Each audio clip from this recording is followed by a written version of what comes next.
our girls that wanted to come out.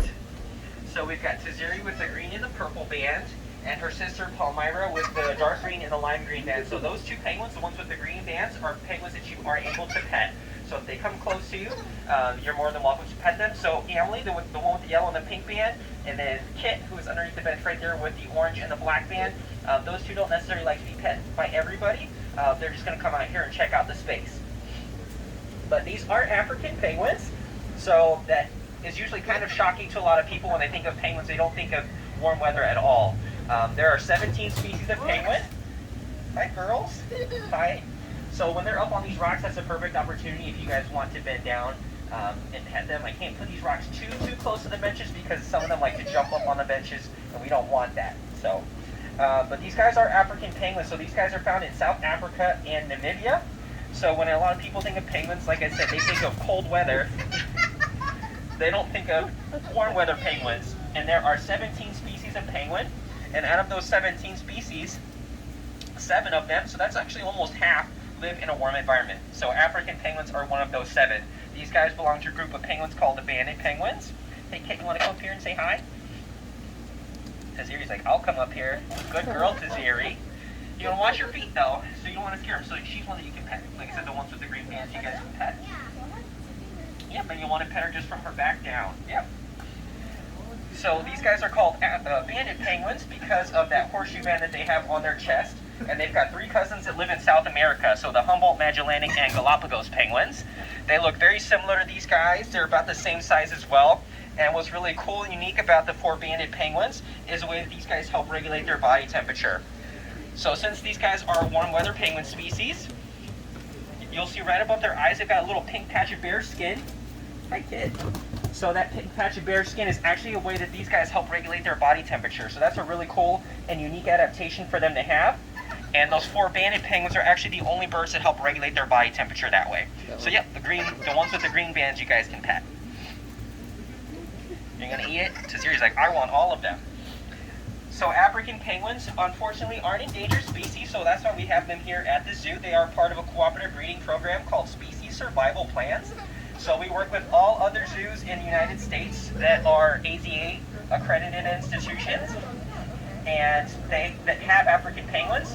And then there's a coordinator for African penguins that looks at who everyone is, who is related to who, and they basically pair these guys up based on genetics. So these guys kind of like Match.com for animals, and they get a very genetically good match together, and then those penguins are allowed to breed.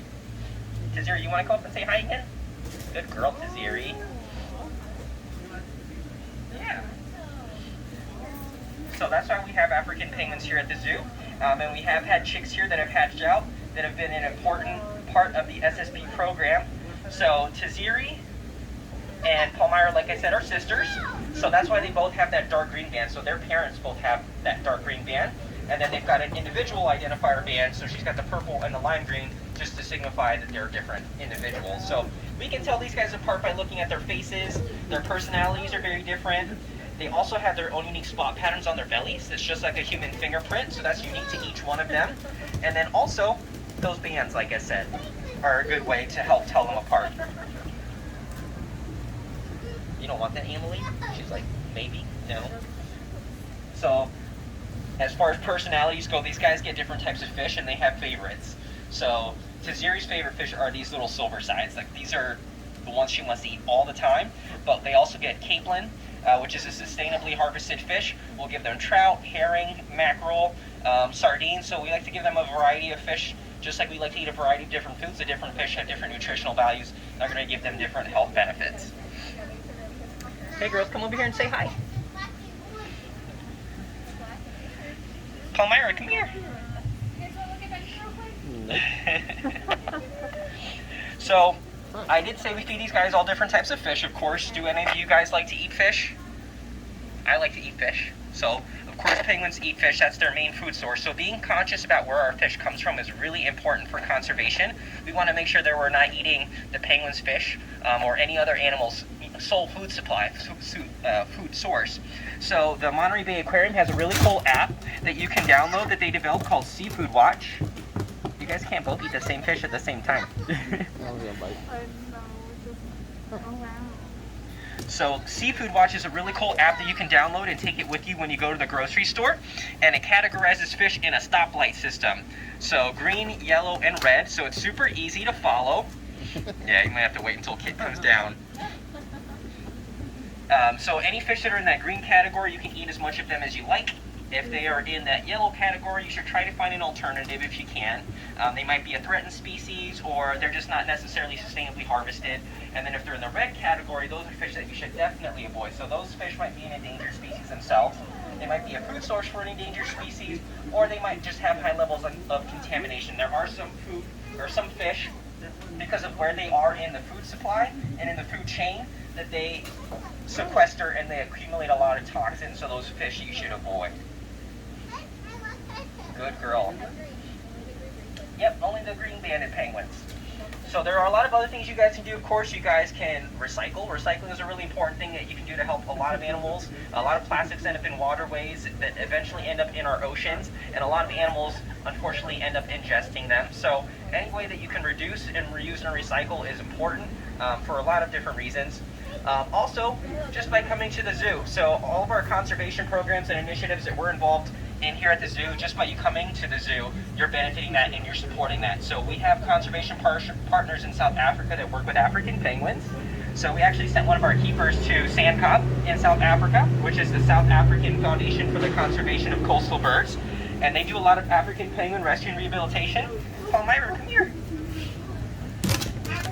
So they do a lot of African penguin rescue and rehabilitation. They raise injured, orphaned, and abandoned chicks, and then they release them when they can. So that's a really cool and important project that we were happy to be a part of. We also have artificial nests on the habitat that we were test facility for. So since our climate here is pretty similar to the climate in South Africa, it is a little bit more humid here, and the summers are hotter. This was a really good kind of range as far as extremes go for penguins and what they can handle, especially in those nests. So we wanted to make sure those nests don't get too hot inside. We want to make sure that they're insulated. So we had data loggers that tested barometric pressure, humidity, temperature, all of that.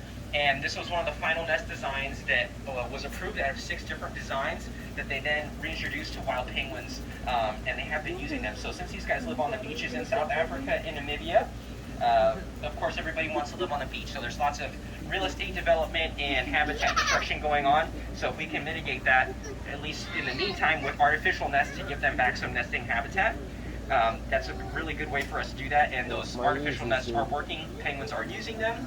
So we're really excited about that. Biter. But I can talk about penguins all day. They're following the reflection from... Does anybody have any questions or anything they'd like to know about African penguins? Do